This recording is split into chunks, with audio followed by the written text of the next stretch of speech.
Hello students, ये question है आपके सामने जो कि आईआईटी जेईई मेंस 2022 में आ चुका है। टॉपिक है प्रोबेबिलिटी।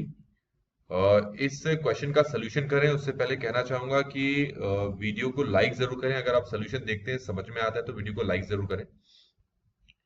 क्वेश्चन क्या है? A six face die is biased such that 3 times the probability of a prime number equal to 6 times the probability of a composite numbers equal to 2 times the probability of 1।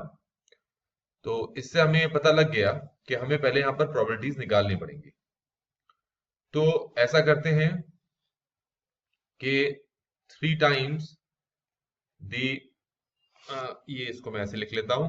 हाँ, probability of prime equal है 6 times the probability of composite number equal to 2 times है the probability of 1। इन सबको मैं के equal लिख लेता हूं। तो इससे मुझे प्रोबेबिलिटी ऑफ प्राइम आ जाएगा जो कि होगा k/3। प्रोबेबिलिटी ऑफ कंपोजिट आ जाएगा जो कि होगा 2/6। प्रोबेबिलिटी ऑफ 1 हो जाएगा आपका k/2।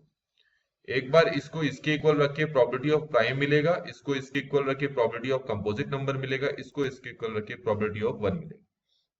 ये समझ में आ गया होगा। अब आपको ये पता है कि हमारे पास डाइस में जो नंबर होते हैं वो 1 2 3 4 5 6 होते हैं। ठीक है, टोटल कितने कंपोजिट नंबर्स हुए यहाँ पर? अब हमें पता है कि इन सबकी प्रोबेबिलिटीज का जो सम है वो कितना होगा? 1 होगा। ठीक हो गया। तो आप यहां देखें कि हमारे पास टोटल 3 प्राइम नंबर्स हैं। तो प्राइम नंबर की प्रोबेबिलिटी है यहां पर k/3। तो 2 की प्रोबेबिलिटी होगी k/3, 3 की प्रोबेबिलिटी होगी k/3, 5 की प्रोबेबिलिटी होगी k/3। ये तो हो गया प्राइम नंबर्स की प्रोबेबिलिटी का सम। ऐसे ही कंपोजिट नंबर, ये k/6 है। ठीक है, ध्यान रखना। तो ऐसे ही कंपोजिट नंबर हमारे पास है 4 और 6। तो 4 की प्रोबेबिलिटी हो गई k/6 और 6 की प्रोबेबिलिटी होगी k/6 और प्रोबेबिलिटी ऑफ 1 होगी k/2। तो इन सब की प्रोबेबिलिटी का सम कितना होगा? 1 होगा। डायरेक्टली भी कर सकते थे, समझाने के लिए ऐसे किया। ठीक हो गया। अच्छा, इसको सॉल्व करेंगे तो ये 3k/3 हो गया। इसको सॉल्व करेंगे तो ये 2k/6 है और यहां पर हमारे पास ये कितना है? k/2 है इक्वल टू 1। यहां तक समझ में आ गया होगा। ठीक हो गया। अब एलसीएम लेके सॉल्व करते हैं। एलसीएम 6 आ जाएगा, ये हो जाएगा 6k, यहां हो जाएगा 2k और यहां हो जाएगा 3k इक्वल टू 1।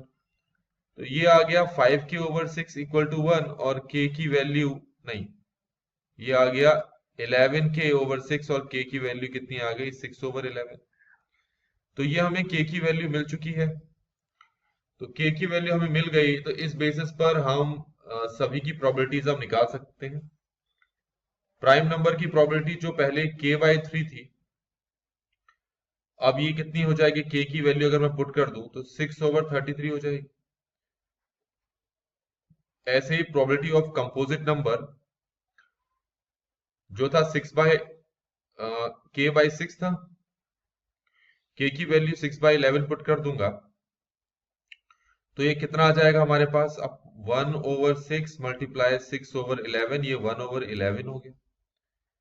और प्रोबेबिलिटी ऑफ 1, इसकी जगह 6/11 पुट करो तो ये हो गया 6/22।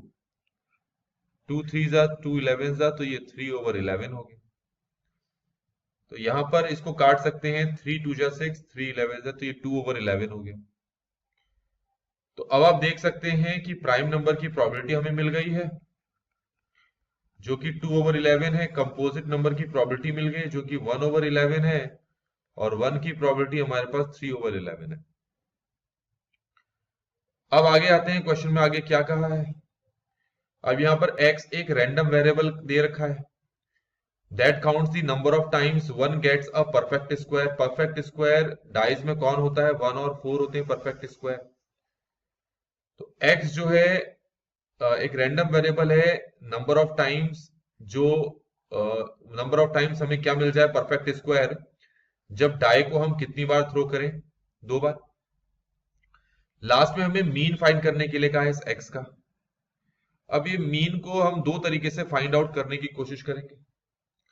पहले तो मैं आपको बता दूं प्रोडक्ट ऑफ 1 और 4, 1 या फिर 4 के आने की प्रोबेबिलिटी क्या होगी, वो होगी probability of 1 plus probability of 4। हमें ये क्यों चाहिए, क्योंकि आगे अभी हम सॉल्व करेंगे तो उसमें जो रैंडम वेरिएबल है वो डिनोट करता है कि नंबर ऑफ टाइम्स 1 और 4 आर कमिंग, कितनी बार ये लोग आ रहे हैं, ये दोनों आ रहे हैं।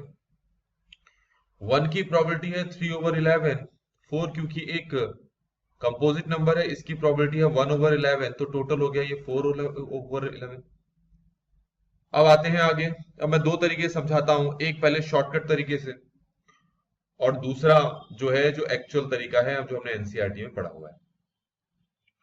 मीन, हमें मीन निकालना है जो होता है एनपी। एन होता है नंबर ऑफ टाइम्स हमने डाई को थ्रो किया है, और पी है जिसकी डिमांड की गई यहां पर 1 और फिर 4 की, मतलब हमने डाई को थ्रो किया और हमारे पास क्या आ जाए, परफेक्ट स्क्वायर आ जाए, तो ये परफेक्ट स्क्वायर के आने की प्रोबेबिलिटी है।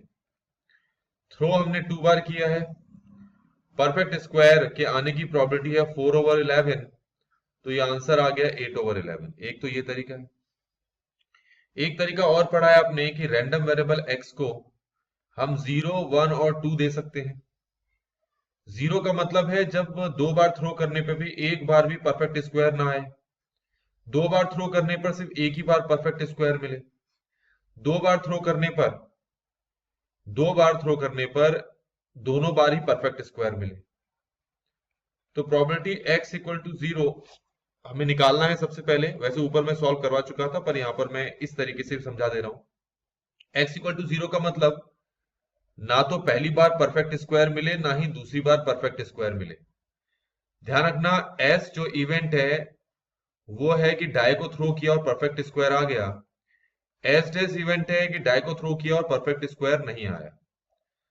तो पी एस का मतलब है कि probability that when die is thrown हमारे पास परफेक्ट स्क्वायर आ जाए, तो उसकी प्रोबेबिलिटी हमने 8/11 निकाल ली थी पहले ही। यहाँ सॉरी 8/11 नहीं, ऊपर निकाल रखी थी हमने, देखो 4/11 निकाली है। एस डैश का मतलब है कि आपने डाई को थ्रो किया परफेक्ट स्क्वायर नहीं आया, तो ऑब्वियसली इसमें से 1 माइनस करेंगे तो ये 7/11 हो जाएगा। तो अब चलिए इन दोनों को ध्यान में रखना और इसको सॉल्व करते हैं। तो ये हो गया 7/11, ये भी 7/11, तो ये 49/121 हो गया। इसके बाद है probability when x equal to 1, इसका मतलब क्या है, 2 बार थ्रो करने पर एक ही बार आपको परफेक्ट स्क्वायर मिले।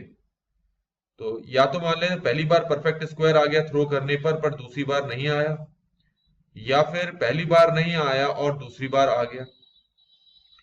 पी एस है परफेक्ट स्क्वायर के आने की probability multiply P S dash है उसके नहीं आने की प्रोबेबिलिटी।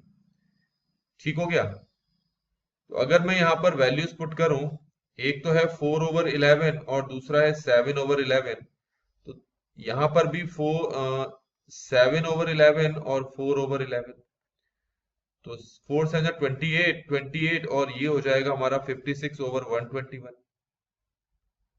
इसके बाद है probability when x equal to 2, इसका मतलब है दोनों बार थ्रो करो और दोनों बार परफेक्ट स्क्वायर आ जाए, तो P S multiply P S. P S का मतलब है कि प्रोबेबिलिटी ऑफ परफेक्ट स्क्वायर, ये भी प्रोबेबिलिटी ऑफ परफेक्ट स्क्वायर है, तो 4/11 मल्टीप्लाई 4/11 ये हो गया 16/121। तो चलिए मीन कैसे निकालते हैं, पहले रैंडम वेरिएबल 0, 1, 2 लिख लेते हैं और इनकी रिस्पेक्टिव प्रोबेबिलिटीज हमने कितनी निकाली हैं, इसकी निकाली है 49/121, इसकी निकाली है 56/121 और इसकी निकाली है 16/121। ये क्लियर हो गया होगा यहां तक। अब मीन निकालना है तो पहले इसको इससे मल्टीप्लाई करो तो कितना आ गया 0, इसको इससे मल्टीप्लाई करो तो यह आ गया 56/121, इसको इससे मल्टीप्लाई करो तो यह आ गया 32/121। ये समझ में आ गया होगा। तो ये 88/121 आ गया। 11 8 से 88, 11 11 से 121, तो देखो 8/11 आ गया। तो एक तरीका ये भी है हमारे पास और एक मैंने शॉर्ट तरीका ऊपर भी बता दिया। तो इस तरीके से बच्चों ये वाला जो क्वेश्चन है यहाँ पर कंप्लीट हो गया है।